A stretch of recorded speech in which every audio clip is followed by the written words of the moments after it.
Anak-anak silakan persiapan. Silakan.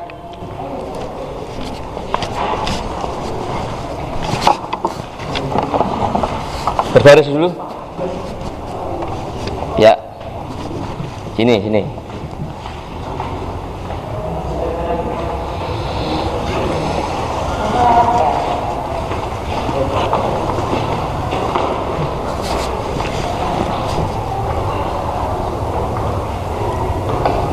Minta tolong komandannya menyiapkan dulu, kemudian dipimpin berdoa.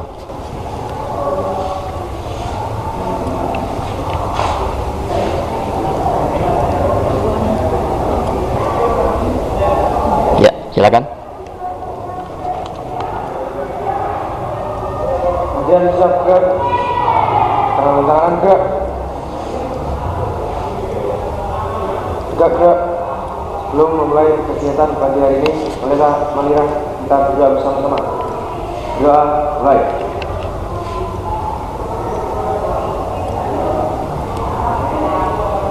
Doa selesai. Sudah tempat gerak.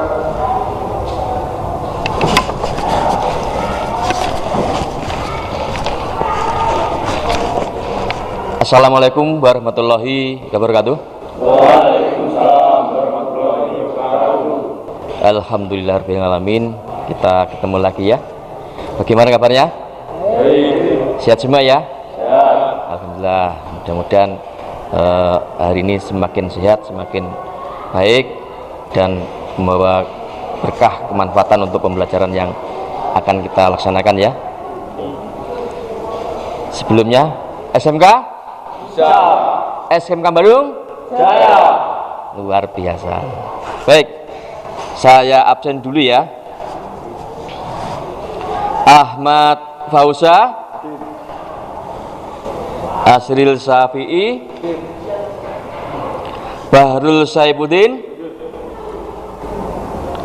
Dafa Ahmad Samzami, Diva Ega Pratama, Krisma Pranata Alam, Raffi Ahmad, Vigo Gustian, Yuniko Aryani, Sega Aganda,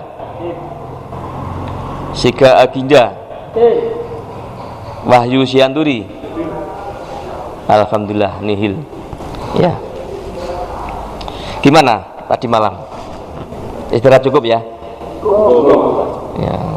Sudah ready ya? Oke, ready. Oke. Apa kira-kira materi hari ini? Oke. Kalau ngomong lampu sen, di bayangan kalian itu apa? Bilok. Mama, kenapa mama? Belok kiri, jalannya kanan. Kiri, belok kanan. Listeng kiri, belok kanan. Itu ya masalah nasional itu. Enggak ini juga aja ya. Yang jelas lampu tanda belok itu sangat penting dalam mengemudi ya. Sangat urgen. Karena sebagai tanda pengemudi ketika mau belok maupun kiri maupun kanan, baik itu isyarat dari pengemudi depan maupun pengemudi yang di belakang. Jadi lampu sen atau kalau bahasa kita sehari adalah listing ya, itu ya harus tertib ya. Kalau beloknya kiri, listingnya kiri, beloknya harus ke kiri. Nah, kalau listing kanan, beloknya ke kanan. Mungkin ada lagi belok, tanda belok itu selain untuk belok isyarat apa? Tanda bahaya, hazard. Yang berkedip semua ya, kiri kanan, depan belakang. Oh ya, ada lagi kalau dalam pengemudi profesional, tanda belok selain untuk belok bisa isyarat untuk mau mendahului ya, untuk menyalip itu. Jadi fungsinya macam-macam sesuai kreativitas dan mungkin jadi kesepakatan ya. Bisa memberi tanda di depannya ada apa, itu pakai tanda belok juga bisa. Ini ya, para pengemudi jalan itu yang profesional paham betul makna sen itu ya. Baik, pada agenda hari ini tujuan pembelajaran materi praktikum kita ada pada akhir pembelajaran praktikum ini diharapkan siswa dapat sebentar ya. Silakan untuk seluruhnya menuju ke APS. Saya ulangi, untuk seluruh anggota SK2 sampai kelas 12 untuk segera menuju ke APS. Terima kasih. Baik, saya ulangi ya. Tujuan pembelajaran yaitu pada akhir praktikum ini siswa dapat melakukan perbaikan mulai kondisi baterai, fuse, kabel penghantar, saklar kendali, ada makhluk baru ini, komponen baru ini. Apa kira-kira? Flasher, kemudian lampu saklar hasad, lampu sen. Jadi semuanya harus dikuasai ya. Jadi target hari ini menguasai itu sistem yang berhubungan dengan lampu tanda belok ya. Mungkin masih ingat apa tambahannya ini? Dari awal aja apa? Baterai, terus sekring atau fuse, terus ada kelewatan tadi kunci kontak karena saklar sen ini kendalinya positif, yaitu mengambil dari kunci kontak dengan kode 15. Kalau selain itu pakai kendali positif yaitu kode 30, langsung outputnya sekring. Jelas ya, untuk bedakan mudah. Untuk sen ini adalah kodenya 15, terminal positif dari kunci kontak gitu ya. Baik, saya tambahkan atau kita ingat kembali materi minggu kemarin, yaitu materi pengetahuan tentang lampu tanda belok sen. Itu bahwasanya kita kan mendiagnosa gitu ya. Kalau mendiagnosa itu kegiatannya yaitu mencari penyebab gangguan dulu ya, gangguannya apa, peristiwanya bagaimana, kemudian menganalisa sebabnya apa ya, apa saja ya. Kemudian yang ketiga langkahnya adalah perbaikan. 3 paket ya, mendiagnosa, kemudian menganalisa, kemudian memperbaiki. Memperbaiki pun juga ada tahapan-tahapan. Kalau bisa diperbaiki misalkan disetel atau ditata gitu ya dilakukan. Kalau tidak bisa harus diganti. Itu mekanisme seorang teknisi mas ya. Jadi dilihat kondisi lapangan seperti apa. Nah, ini keterampilan yang perlu dimiliki seorang teknisi yang profesional. Kemampuan mendiagnosa, kemampuan menganalisa, sampai memperbaiki itu satu paket gitu ya. Mendiagnosa, menganalisa itu menentukan langkah atau kerja seorang teknisi. Diagnosanya benar, analisa benar, itu bisa memberikan solusi yang tepat, cepat, akurat dan efektif gitu ya. Tapi kalau diagnosa salah, analisa salah, itu bahasa dokternya malpraktek gitu ya. Oke. Supaya tidak salah diagnosa atau malpraktek, maka dasar-dasar pengetahuan itu harus benar-benar dipahami dan dikuasai gitu ya. Oke, mengingat materi kemarin ya, yang paling mudah atau paling wajib dilakukan yaitu melakukan pemeriksaan tiap komponen. Jelas pemeriksaan itu ada berapa macam kemarin itu?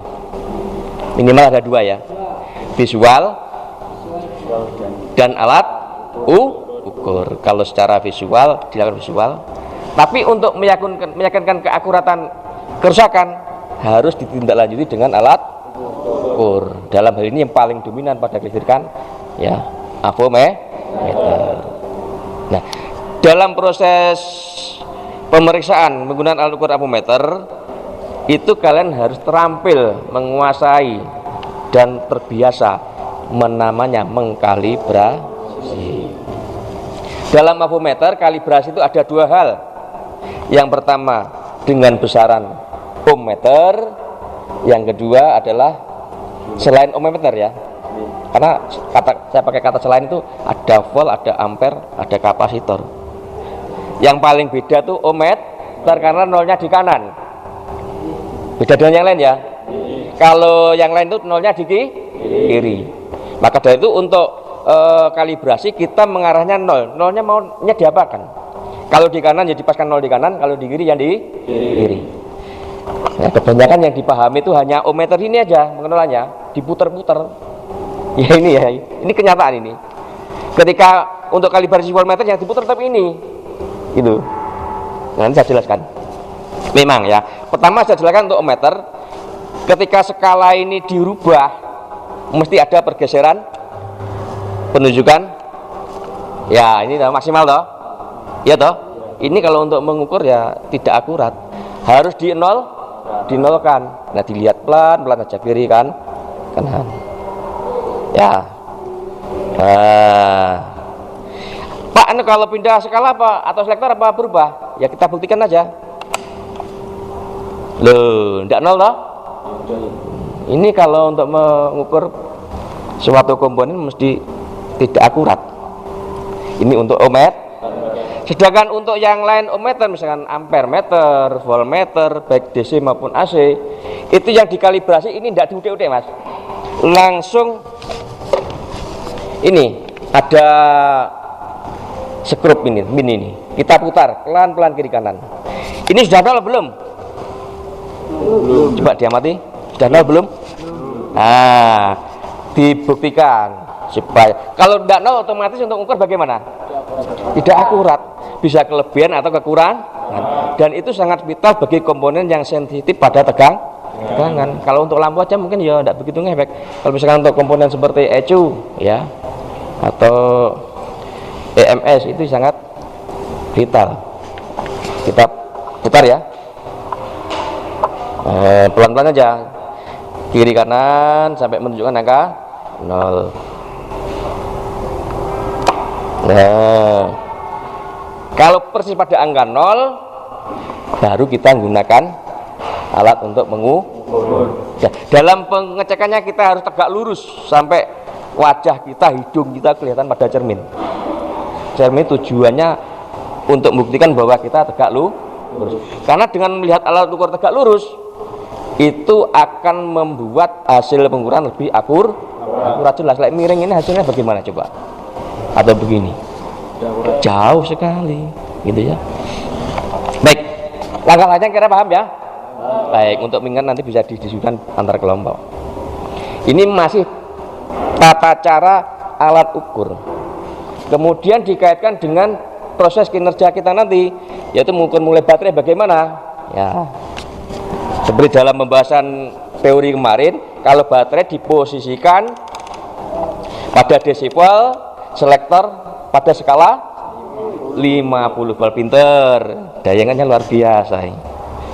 Nah, 50 volt ya. Kalau lebih nanti misalnya 250 bisa Pak? Bisa, tapi pembacaannya kecil, kurang jelas, kurang teliti. Kalau kekecilan bagaimana Pak? Misal 10? Tidak bisa.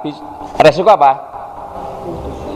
Putus, resiko rusak alat ukur jelas gitu ya. Baik. Kemudian kita posisikan 50 volt, terminal negatif pada colok atau problem warna hitam, positif merah. Baterai atau aki yang normal itu menunjukkan angka skala ukur berapa volt? 12 sampai 13,5 volt. Kalau di bawah 9 volt itu berarti lemah, tidak normal. Paham ya untuk baterai ya? Nah, ini nanti harus dilakukan pada masing-masing kelompok. Kemudian selanjutnya ini, misalkan kalian mengukur komponen pada sistem, ya pada rangkaian tertutup, bisa menggunakan tetap skala volt. Tapi kalau dilepas satu-satu, kita pindah selektornya ke ohm. Karena ohm nanti selain untuk mengukur hambatan, untuk mengukur apa? Memeriksa apa kemarin? Kontinuitas hubungan. Apabila komponen kita tes bergerak ke kanan jarum, berarti ada kontinuitas. Kalau tidak sama sekali, berarti tidak ada kontinuitas atau putus. Baik, luar biasa. Jadi misalkan seperti sekring, kontak, ya, beban kabel, itu yang paling aman gunakan ohm. Pak, kalau kondisi rangkaian tertutup, baterai terpasang, gunakan apa kira-kira? Volt, atau yang lebih simpel pakai apa, tes lem itu ya. Tapi kalau sebagai yang lebih kerennya atau profesionalnya pakai avometer, karena lebih profesional, lebih keren. Selain itu lebih aman. Kalau kita pakai tes lem, pakai bohlam itu otomatis memberi arus pada yang kita ukur, ya tak? Ya kalau yang kita ukur bahasanya bebannya lampu aja tidak masalah. Kalau yang komponen sensitif sama halnya diberi tegang, itu sangat beresiko, Mas. Jelas ya? Oke, jadi ini wawasan untuk praktikum pengukurannya.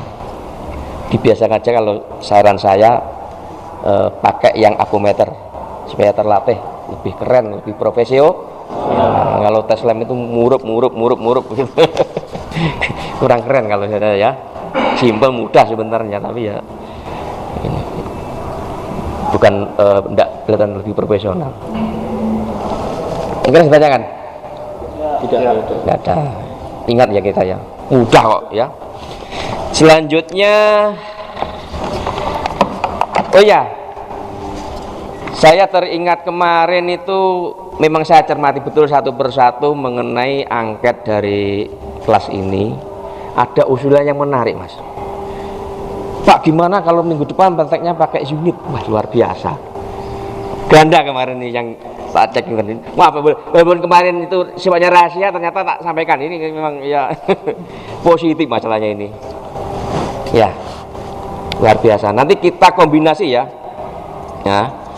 Nanti kita prakteknya setelah saya buat bentuk grup atau kelompok, sebagian ada yang di trainer, sebagian ada di unit, yaitu dari unit Suzuki R3 dan unit Toyota Avanza, gitu ya. Lebih meningkat, lebih menantang, gitu ya. Seperti yang saya kemarin, hari ini lebih menantang, gitu ya. Baik. Dari rumah memang saya rancang tadi, sudah saya bentuk kelompok masing-masing. Saya sebutkan ya. Kelompok 1, Aginda, Raffi, Nayotama. Nanti prakteknya di unit Avanza. Kemudian kelompok 2, Fauza, Aganda, Asril. Nanti prakteknya di trainer 1. Kelompok 3, Yuniko, Wahyu Sianturi, Vigo, Bahrul. Nanti di unit R3 yang ini.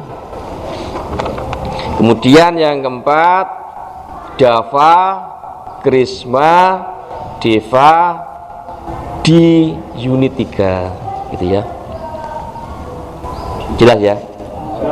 Oke, mengingatkan kembali ya, kita sebagai ilustrasikan, seorang driver profesional sebelum memberangkatkan kendaraannya mesti harus melakukan pemeriksaan apa yang berhubungan dengan mobilnya, karena kita materinya khusus kelistrikan, jadi pemeriksaannya adalah kelistrikan.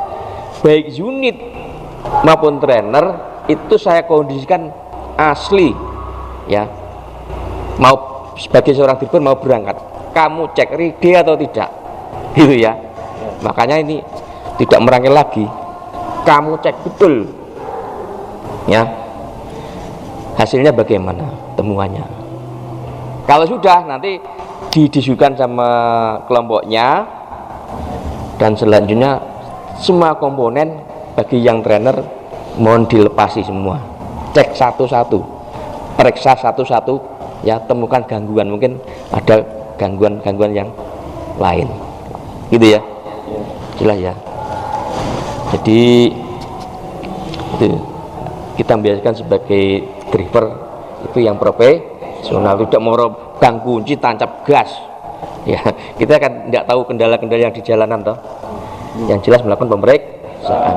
Nah selain itu sebagai teknisi, ketika ada kendala harus bisa itu mulai mendiagnosa, menganalisa sampai perbaikan dengan jaminan tidak ada masalah. Bukan hanya selesai dok mas, karena ada sesuatu nanti garansinya ke kita loh, ya harus akurat hasilnya itu. Oke, mungkin ada tanya kan? Oke, ya. Nanti pembelajarannya atau prakteknya dalam kelompok itu waktunya sekitar 50 menit. Ya. Kalau dirasa cukup, mungkin ada yang sudah Pak. Nanti saya cek, saya evaluasi hasilnya. Tiap-tiap kelompok hasilnya seperti apa. Kalau hasilnya selesai, kemudian didiskusikan untuk pendalaman, mengeksplorasi. Evaluasi apa itu eksplorasi itu? Menggali ya sesama kelompok. Karena lah tahap akhir nanti saya ambil nilai satu-satu. Ini walaupun kelompok nanti pegang LKPD satu. Saya cek satu. Kalau sudah selesai, bagaimana Pak? Kemudian kalau sudah selesai jangan lupa budaya industrinya, baik belum maupun sudah. Masuk bersih, pulang bersih. 5R, ringkas, rapi, resik, rawat, rajin. Kita sudah MOU, sudah didok jadi anaknya Daihatsu, pintar bersama Daihatsu. Jadi harus mengistiqomahkan budaya industri. Jelas ya? Oke, terima kasih. Silahkan menuju ke kelompoknya masing-masing. Oke. Atau trainernya ini bisa diambil ya? Apa tak bagikan? Tak bagikan satu itu aja. LKPD-nya. Untuk langkah kerjanya semuanya komplit ada di LKPD.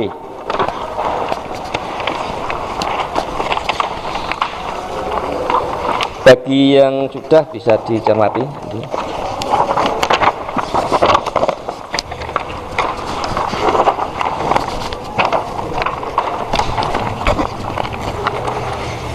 Bisa langsung ke trainer yang sudah. Oke. Atau ke unit.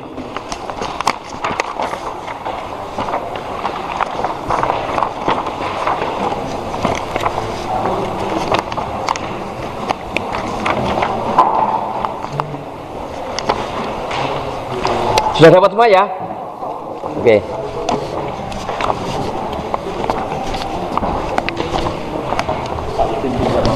Oke, silakan.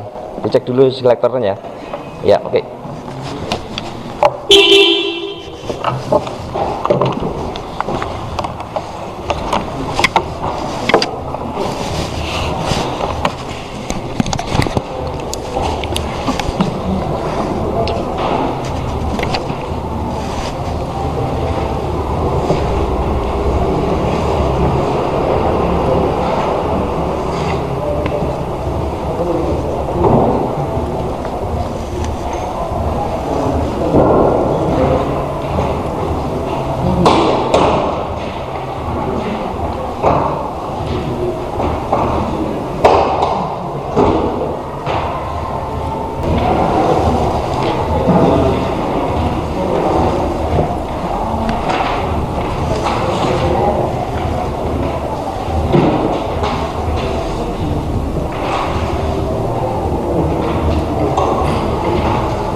Mana kelompok yang sudah siap untuk dites?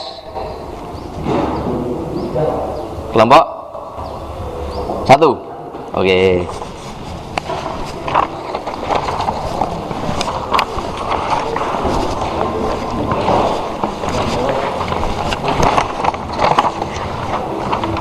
Ya, tentunya dengan pengalaman kelompok, diskusi sama teman, tidak ada yang sulit saya rasa. Gitu ya. Seperti yang saya kemarin, bahwa pesannya praktek itu menunjang daya ingat kita lebih kuat ya, daripada teori, karena kita melakukannya. Saya mulai dari agenda dulu ya. Siap enggak? Siap, gitu ya. Oke, agenda. Gimana cara menunjukkan kendala gangguan pada baterai atau aki? Kendala ya Pak? Iya, cara Ngecek mencobanya, ngetesnya. pakai aku Pak. Avometer Jadi kan sekitar 50 50 dp volt. 50 ya. Ya, Oke. Terus diarahkan ke terminal aki. oke. Jadi jarumnya harus ke angka 0. Nah, sudah 0 kan itu? Ya. Oke.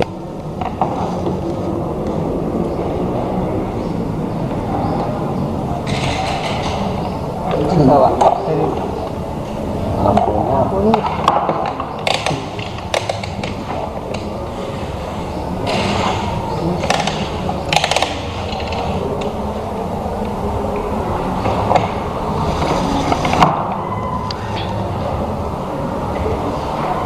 Pak. Terbaca Berbeda Pak. berapa volt? 12 Pak. 12. 12. Wah. Pak. Masih normal. Normal.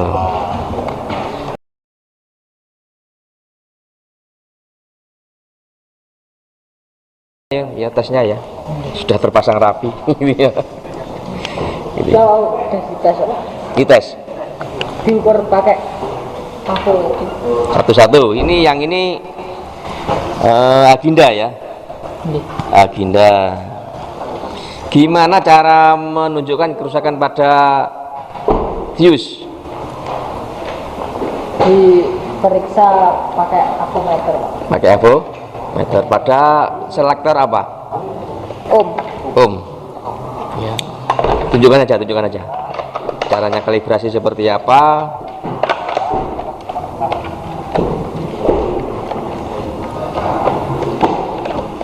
Coba posisikan pada ohm.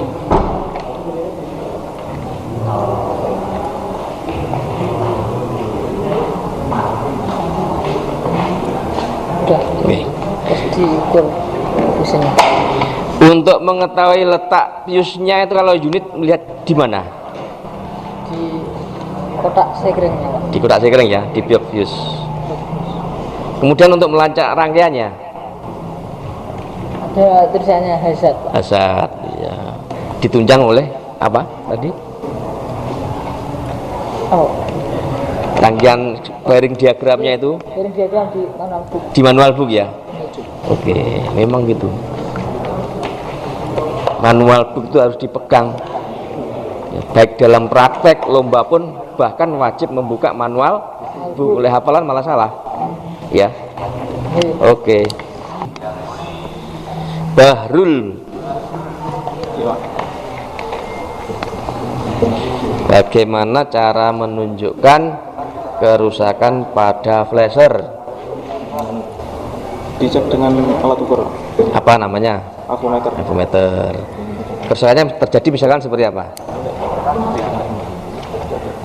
Tidak berkedip, Tidak berkedip ya. Tidak berkedip itu mati sama sekali atau melolong? lolong. Melolong. Ya dua-duanya. Kemudian kalau menentukan kerusakan lampunya sendiri bagaimana? Bohlamnya itu loh. Dilihat secara visual atau dengan alat ukur bisa. Bisa Pak ya. Kalau visual bagaimana caranya? Dilihat lampu itu putus atau tidaknya. Apanya yang putus? kawatnya. Kalau pakai alat ukur pakai avometer di satuan ohm. satuan ohm.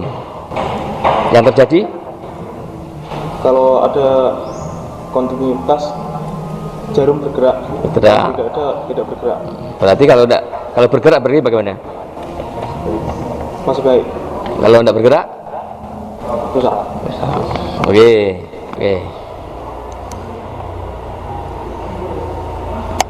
Sudah semua ini anggotanya.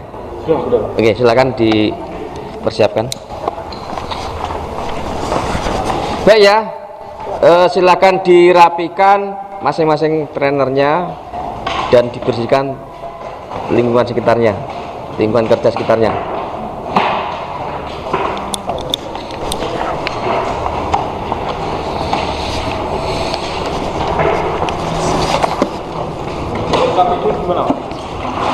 Kabelnya sebenarnya di bawah saja.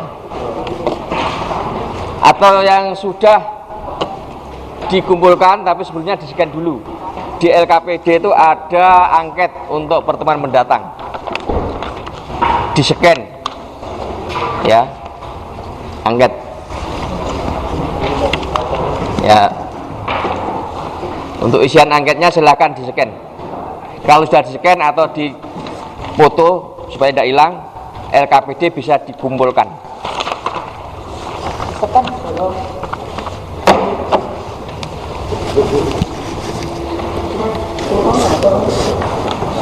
Sini, kumpulkan sini.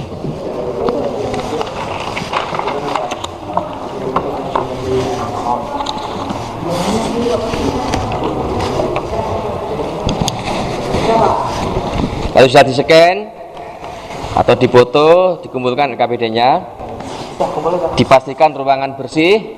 Kalau sudah oke, silakan baris kembali.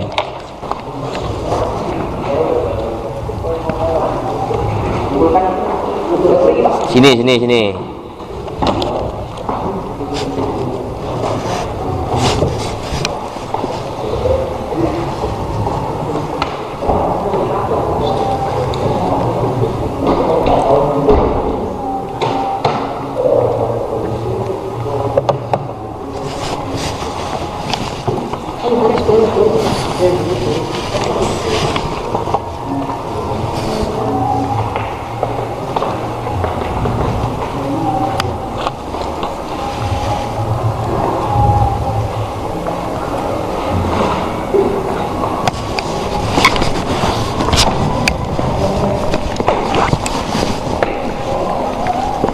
Gimana perasaannya?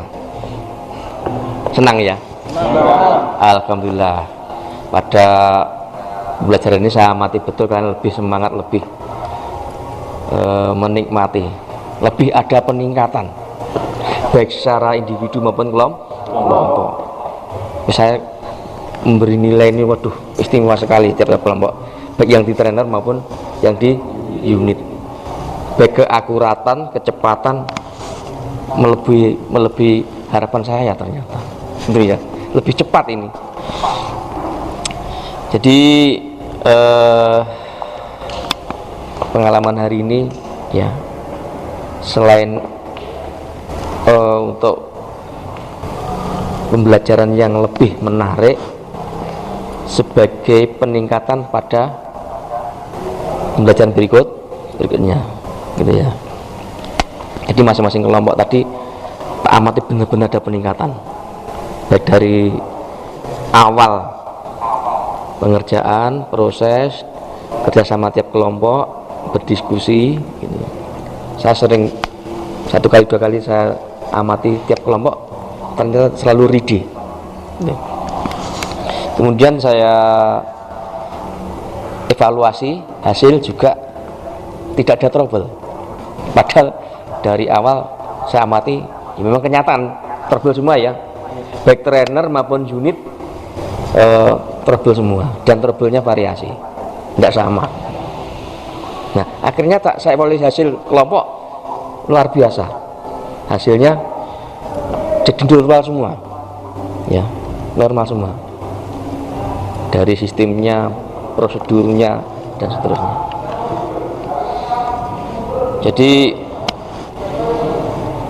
ini pengalaman pembelajaran yang luar biasa, gitu ya. Tepuk tangan untuk kelompok TK3.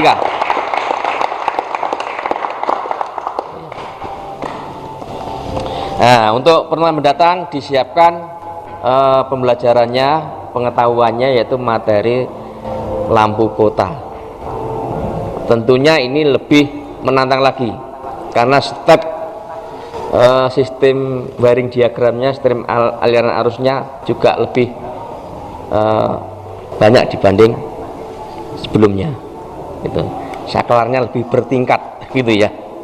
Itulah model pembelajaran kita tuh, seninya di situ.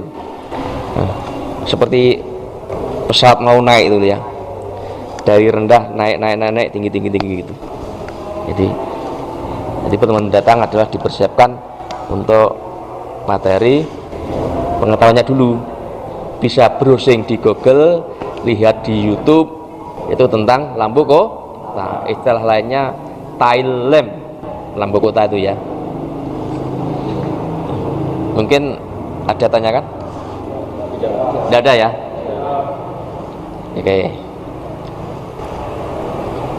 Oke ya, sekali lagi nanti seperti yang kalau sudah di rumah kondisi tenang, QR kode yang kalian scan atau yang foto tadi diisi, isinya dalam angket ya, untuk perbaikan pada pertemuan mendatang.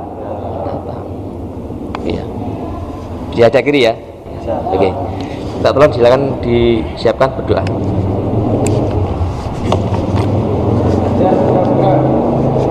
Sebelum mengakhiri kegiatan pagi hari ini, marilah kita berdoa bersama-sama.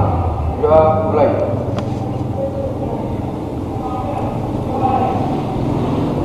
Doa selesai. Alhamdulillahirabbil alamin. Mudah-mudahan pertemuan ini membawa berkah, bermanfaat bagi kita semua. Wassalamualaikum warahmatullahi wabarakatuh. Waalaikumsalam.